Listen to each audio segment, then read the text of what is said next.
پتہ چلا یہ وہی عصبیت ہے. کوئی کسی شخصیت کو پرموٹ کر رہا ہے, کوئی کسی شخصیت کو پرموٹ کر رہا ہے. میاں جو دین سے وابستہ تھے, جو کام سے وابستہ تھے, ان کی نگاہ میں وہ بھی محترم تھے, ان کی نگاہ میں وہ بھی محترم تھے. اور جو جڑے تھے شخصیت سے, وہ تو ظاہر ہے, وہ تو بیٹھیں گے. بھئی جس کا حضرت کمزور پڑے گا وہ بندہ کمزور پڑے گا. کام کبھی کمزور. آپ کام والے حضرت والے ہیں؟ کام والے ہیں جی. دیکھو سیدھی سی بات ہے, ہم تو کام والے ہیں. نظریات کی جنگ ہے, کوئی کہیں جا سکتا ہے, اختلاف کا حق ہے آپ کو. آپ کا من نہیں لگ رہا ادھر, وہاں چلے جاؤ. نماز پڑھنی ہے, یہاں نہیں جی کر رہا, وہاں چلے جاؤ. ارے کتنا پیارا نظریہ سکھا گئے ابو ہریرہ. ابو ہریرہ تم روٹی کھاتے ہو معاویہ کے دسترخوان پہ, نماز پڑھتے ہو علی کے یہاں. ہاں تو اس میں کیا بات ہے؟ اس میں کیا بات کہ یہ بات بڑھیا نہیں؟ کیوں نہیں ہے بڑھیا؟ دلیل دو. کہ پھر تم بتاؤ بھائی روٹیاں امیر معاویہ کی اچھی ہے اور نماز ایسے جیو. کیسے جیے؟ ایسے جیو. تحقیر نہ ہو, تذلیل نہ ہو, عصبیت نہ ہو, ان بنیادوں پر منافرت نہ ہو, ان بنیادوں پر تقسیم نہ ہو. مذہب اسلام اس کی اجازت نہیں دیتا. اس کا نتیجہ ہے کہ کفر آج 80-20 کے آنکڑے پر للکار کے آپ کو کہتا ہے 80% کون ہے؟ کون ہے؟ ہندو ہے. 80% کون ہے؟ 80% ہندو ہے؟ نہیں ہے.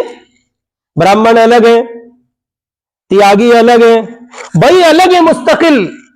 پارسی الگ ہے, دلت الگ ہے.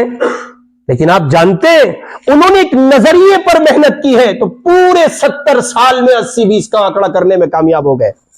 اور آپ کہاں لگے رہے؟ آپ یہاں لگے رہے. کہاں جا رہے ہو؟ کہاں جا رہا ہوں؟ وہ نماز نہ ہوتی وہاں. وہ یہاں ہاتھ باندھتے ہو تم, یہاں تو ہاتھ باندھ کے نماز ہی نہیں ہوتی. میں نے بہت پہلے ایسوں کا علاج بتایا تھا, جو یوں کہے یہاں ہاتھ باندھ کے نماز نہیں ہوتی, کوٹ دو, پھوڑو طبیعت سے رکھ کے. جب اچھے سے پھوٹ جائے پھر اس سے کہنا دونوں ہاتھوں کو آنکھوں پہ رکھ لے, ہم کچھ کہہ رہے ہیں تجھے, تیری مرضی, چاہے جہاں رکھ تو. یہ تو بنیادی ہی نہیں ہے جن بنیادوں پر آپ لڑتے پھر رہے ہیں.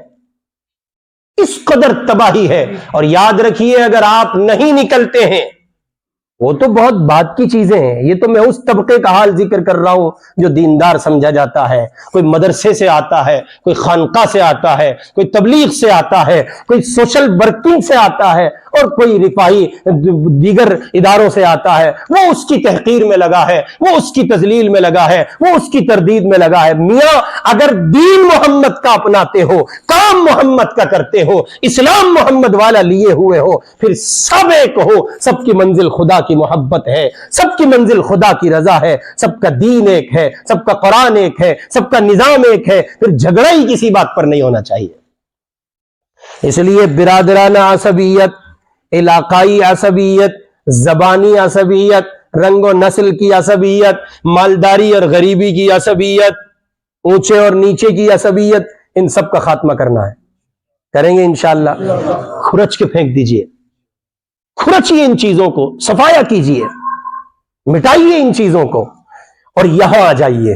آخری بات, کہاں آ جائیے؟ یہاں آ جائیے. برما کے کچھ مسلمان پانی کے راستے بنگلہ دیش پہنچے. ترکی کے صدر محترم رجب طیب اردوغان, اللہ ان کو سلامت رکھے, ان کی خیریت دریافت کرنے کے لیے بنگلہ دیش کے بارڈر پر لگے ہوئے کیمپس میں پہنچے. ان کے ساتھ ان کی شریک حیات, ان کی زوجہ, ان کی بیوی, ان کی شریک حیات خاتون, اللہ اس خاتون کو بہت بہت سلامت رکھے, وہ بھی ساتھ تھیں. یہ مردوں میں گئے, وہ عورتوں میں گئے. جب وہ عورتوں میں پہنچی ہیں تو انہوں نے ایک خاتون سے مصافحہ کیا اور اس کو ذرا سا بے تکلف ہو کر آگے بڑھ کے گلے لگانا چاہا تو وہ برمی عورت رک گئی, سہمی, ڈری, ذرا تھوڑا سا پیچھے ہٹی. تو انہوں نے کہا کہ یہ کیوں گھبرا رہی ہیں؟ تو انہوں نے کہا کہ میں گھبرا نہیں رہی ہوں. پھر کسی نے ترجمہ کیا, اس نے کہا کہ میں گھبرا نہیں رہی ہوں. کہا اور؟ تو اس نے کہا کہ اصل میں آپ بڑے گھر کی ہیں, آپ روز نہاتی ہیں, ہم یہاں کیمپس میں پڑے ہیں, ہمارے پاس نہانے کو دھونے کو کچھ نہیں ہے, ہم بے سر و سامانی کے عالم میں, آپ اونچے لوگ ہیں, ہم نیچے لوگ ہیں۔ اللہ اللہ اللہ، اس خاتون کے جذبات کا یہ نظریہ، یہ حصہ اللہ پاک ہم سب کو عطا کرے۔ اس خاتون نے اس برمی عورت کو یوں پکڑا اور ذرا جھٹکے دے کے سینے سے لگایا، اور ایک تاریخی جملہ طیب صاحب کی اہلیہ نے کہا، انہوں نے کہا بہن اسلامی اخوت سے بڑھ کر کوئی چیز نہیں ہوتی ہے، کوئی چیز نہیں ہے، آپ اسلامی نقطہ نظر پر میری بہن ہے اور بس، اس سے بڑھ کر کچھ نہیں ہے، کوئی غریب نہیں، کوئی امیر نہیں، کوئی مالدار نہیں، کوئی فقیر نہیں، آپ میری بہن ہیں، ایمان والی ہیں، اس سے زیادہ مجھے کچھ اور نہیں چاہیے۔ اس نظریے پر آئیے، جب تک یہاں نہیں لوٹیں گے تب تک بات بننے والی نہیں ہے۔ اللہ میری آپ کی سب کی حفاظت فرمائے۔ یہ عنوان آپ کے لیے ہو سکتا ہے ذرا سا مختلف ہو، آپ کو لگے پتہ نہیں کہاں کس پہ بیان کرنے بیٹھ گیا، یہ اندر کا وہ گندا اور گھنونا مرض ہے جس نے ہمیں تباہ کیا ہوا ہے۔ اللہ پاک ہم سب کی حفاظت فرمائے اور اس بدترین مرض سے ہمیں چھٹکارا نصیب فرمائے، اصلاح کا سامان فرمائے۔ وآخر دعوانا ان الحمد للہ رب العالمین۔